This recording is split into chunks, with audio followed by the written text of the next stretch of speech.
साफ़ी दोस्तों, मुझो नालो बरकत हुसैन अगड़वा। मुझो प्लाट हुयो मुस्तफ़ा सोसाइटी में। मां पंहिंजो तामीर करण लगुमि त उते जा कुछ बाअसर माण्हू आहिनि जेके भतागिरी कंदा आहिनि ऐं कब्ज़ा माफ़िया सां उन्हनि जो तालुक़ु आहे। उन में हिकिड़ो पुलिस जो ऑफिसर आहे गुलबहार खोसो, ऐं उन जा ॿिया कारिंदा आहिनि यूनुस मिर्ज़ा ऐं गनी अब्बासी। इहे स्टेट जो कमु कंदा आहिनि ऐं ग़रीबनि माण्हुनि खे मजबूर कंदा आहिनि उते त इहो प्लाट कम क़ीमत ते असांखे विकिणो, न त ई तव्हांजा कागज़ बि जाली आहिनि, फाइल बि जाली आहे। उन्हनि खे परेशान करे गुंडागिरी करे उन्हनि जूं भितियूं किराईंदा आहिनि। मुंहिंजे बि घर जूं पहिरियां भित किरायूं। मां वापसि अची ठाहिण लॻो, मूंखे चयो 5 लख रुपया असांखे भते जा ॾींदो, जेकॾहिं भतो न ॾींदव त तव्हांखे असां तामीर करणु न ॾींदासीं, या ॿियो हली वियो आहे त असां सां वेही करे असांखे अधु क़ीमत में इहे पंहिंजा प्लाट फ़रोख़्त कयो। मां ग़रीब माण्हू आहियां, मज़दूर आहियां। मां पंहिंजे बचनि जी जे लाइ घर जी छांव करण जे लाइ मूं चंद पैसा जोड़े पंहिंजो घर तामीर कयो। हिननि गुंडनि अची मूंखे सॼो ॾींहुं परेशान कयो त असांखे पैसा न ॾींदे, असांखां इजाज़त तो न वरिती, तूं इहो कीअं प्लाट ठाहींदे, असां तोखे ठाहिण न ॾींदासीं।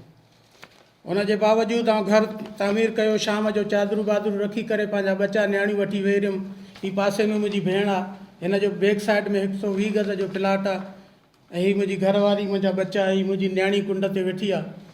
इन्हनि खे मूं रखियो राति जो 10:30 बजे जे क़रीब। हिननि कुंडनि 20-25 जेके हुया नामालूम हुया, बाक़ी 3-4 माण्हू उहे हुया जिन जो मां तव्हां सां ज़िक्र कयो। दोस्तो, हीअ प्लाट मां 2015 में, जंहिंजो ई कापी आहे मूं वटि, मुस्तफ़ा गुलिस्तान मुस्तफ़ा सोसाइटी जा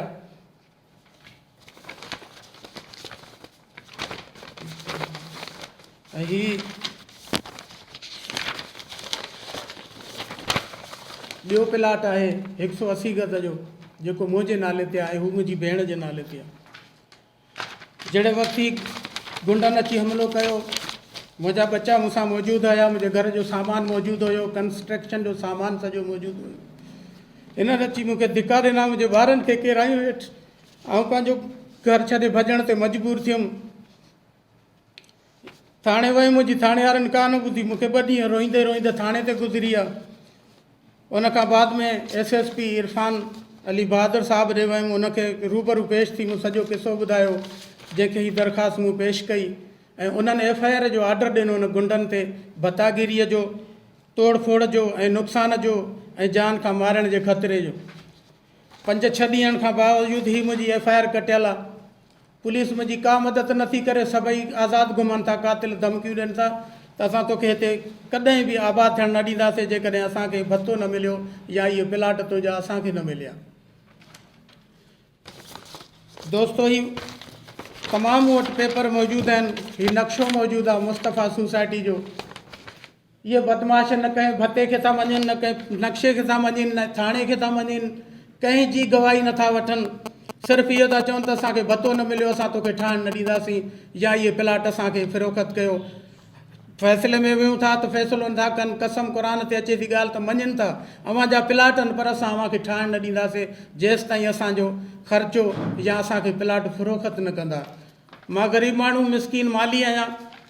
4-5 लख रुपए जो मुंहिंजो सामान गुम करे छॾियो। मूंखे जान खां मारण जूं धमकियूं ॾियनि था, मूंखे उते प्लाट ते वञणु नथा ॾियनि। मां SSP साहिब खे गुज़ारिश कंदुमि, DIG साहिब खे इजाज़त कंदुमि, IG सिंध खे अपील करियां थो त मुंहिंजी मदद कयो। न मुंहिंजो थाणे वारा का कार्रवाई कनि था, मुजरिम घुमनि था, FIR कटियल जे बावजूदि कोई उन्हनि खे गिरफ़्तार नथो करे। मुंहिंजी हिन जो बि